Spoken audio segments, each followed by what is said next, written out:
Alright guys, so today I'm going to be showing you how to find a vocal sample online on Looperman.com and bring it into Ableton and make sure that the notes that you're going to play along with it will match. And there's an easy method to do that by knowing what the key and scale of your song is, or of the vocal sample is.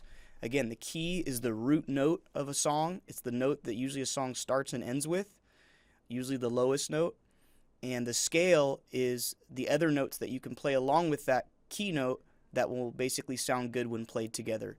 And every instrument, is being played in a certain key and scale. And so when you start adding other instruments or vocal samples, you want to make sure that they all match in terms of the notes in a way that sounds good to the ear. So pretty much we're going to start by going to looperman.com. Make sure to log in, create a free account if you haven't already. And we're going to go to this acapellas section. And acapellas mean vocals with nothing else on them. No instruments, just vocals, no other notes. So if you click on acapellas, you can start listening to some of these different samples here. Keep in mind for this assignment and for a lot of our assignments, I don't want you guys using rap vocals. And the reason for that is because rap vocals don't really have they don't have notes being sang to them unless like they're auto-tuned or something. But for the most part, rap vocals, they're atonal, which means it just sounds like talking. Kind of like how I'm talking now, it just sounds like words. There's no real notes to it, whereas singing is like this, is like this, so that there's notes to that. So that's the reason we don't do rap vocals for this assignment. You can add them in addition if you want, but you need to have singing vocals.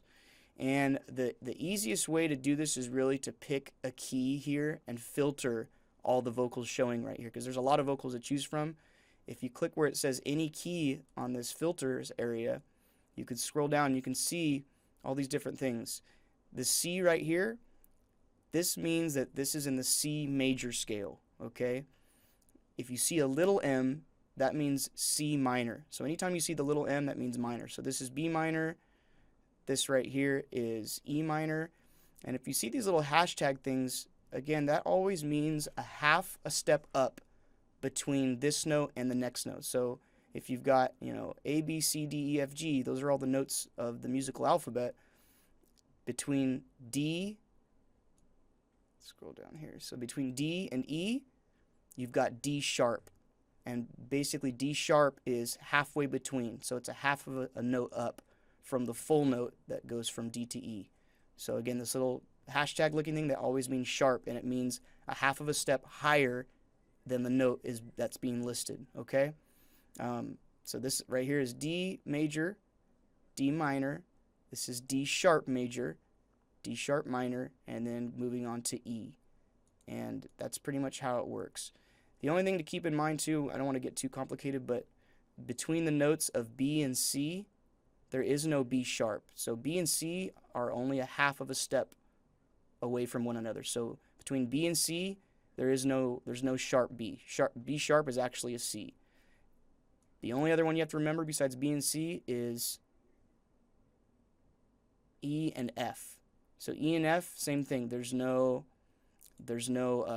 E sharp. E sharp is F. So it's only a half of a step from the whole notes E to F.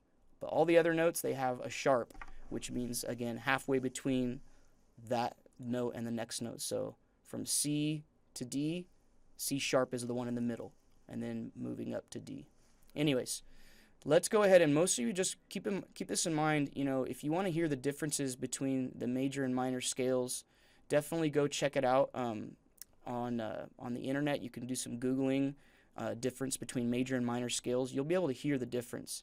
And but for today's lesson, we just want to keep it short and sweet.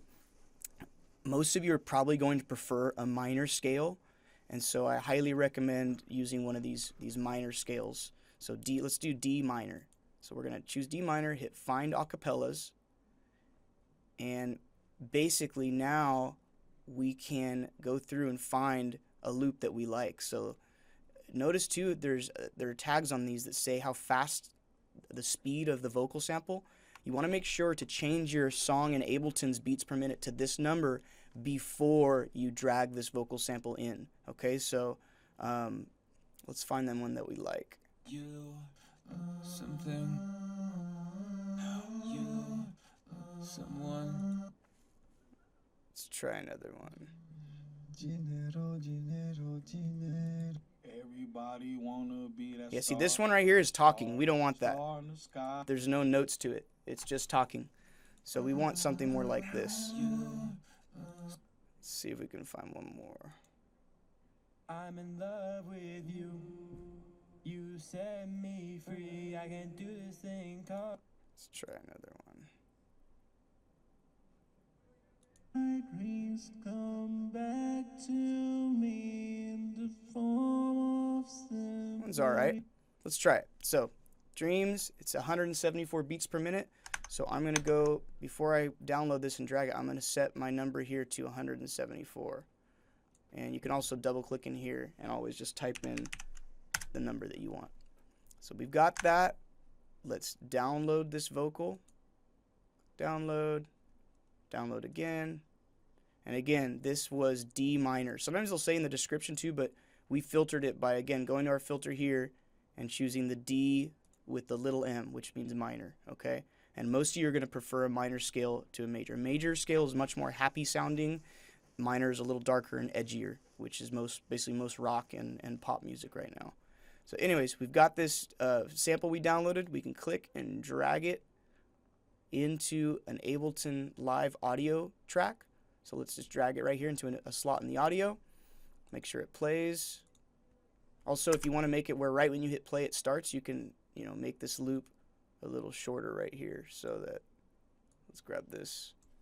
So let's move all this right here so that when we hit play now, it'll go right away. So we've got that. Let's find an instrument to play along with this real quick. Instruments, instrument rack. Let's see what we got in here. That's good enough. Let's click and drag it in. And basically, this was in D minor, right? So what we need to do is find out, hey, what notes can I draw in on here that will sound good with D minor? Obviously, the D note, that's the main note, that's the root note of the song. That will sound good with this. That's our key note, the main note of the song that really we should start and end with. So always start with the note of your key, and you can see it matches. If I hit play right now and play, you guys hear that? That matches. It sounds good together. And so typically you want to, again, start and end with that note. So maybe let's go down here to this lower D, and we'll click and drag this. We'll maybe end with this note. So it'll basically play something and then go to that note. But for playing all the notes in between, we got to know, hey, what notes will sound good with this D minor scale vocal sample, okay? And this is where you basically just go to Google and type in D minor. You search for that, and right here, boom, it tells you what notes are in D minor. D, E, F, G, A, and B flat. By the way, this is kind of something I didn't talk about earlier. B flat, so when you saw B hashtag or B sharp, it means a half of a step higher than B, which would be between B and C. When you see this little tiny B like that, it means flat actually, and that means a half of a step lower than the note being listed. So this flat would mean the note between A and B. So confusingly, it's the same thing basically as an A sharp or an A hashtag, because again, A sharp would just mean half of a step between A and B. B flat means the same thing, which is kind of confusing, but that's how it works. Anyways, point being, we've got the D minor scale.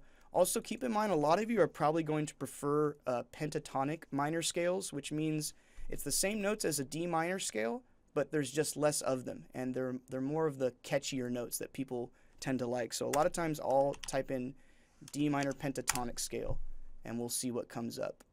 And if you don't see it right here, you can basically just find. Let's look in here.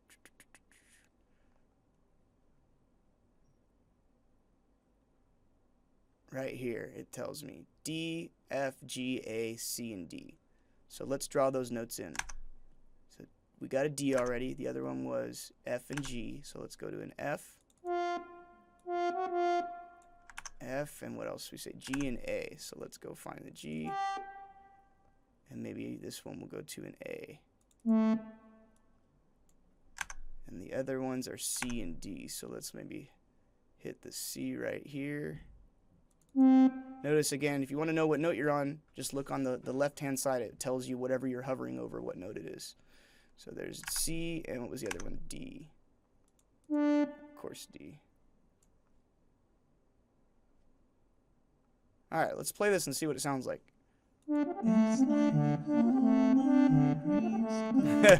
It sounds good, but it's a little fast. But you know, if we want to change that, we can. A couple things we can just make these notes play for longer. Let's do this. So let's lengthen some of these notes and let's play it again. And it just sounds okay. So you want to definitely use your ears to find, hey, what notes, you know, sound best with this. Let's try this one.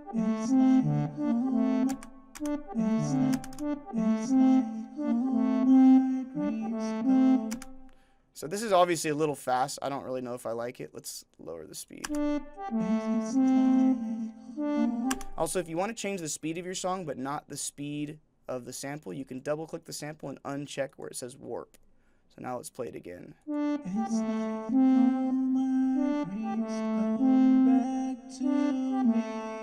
So you guys hear how those notes all match. The speed, I need to work on the timing of the notes, but that's something, you know, for another lesson. I'm not going to sit here and build the whole song for you guys, but I just wanted to show you how you can quickly figure out, you know, what key and scale your vocal sample is in by going to Looperman and using this key filter on the right, again, acapella vocals key filter, and then going to Google and typing in what that key is. So if I was doing C major, I could literally just type in C major into Google, and it's going to tell me, here's the notes that I can use that will sound good. From that point on, obviously, it's up to you using your ears properly to really listen and hear, you know, hey, what notes honestly sound good and what's the timing I should use for those. But in terms of just knowing at least what notes to play you know, with your vocal sample, that's the way to do it. Have a good day, guys, and good luck making music.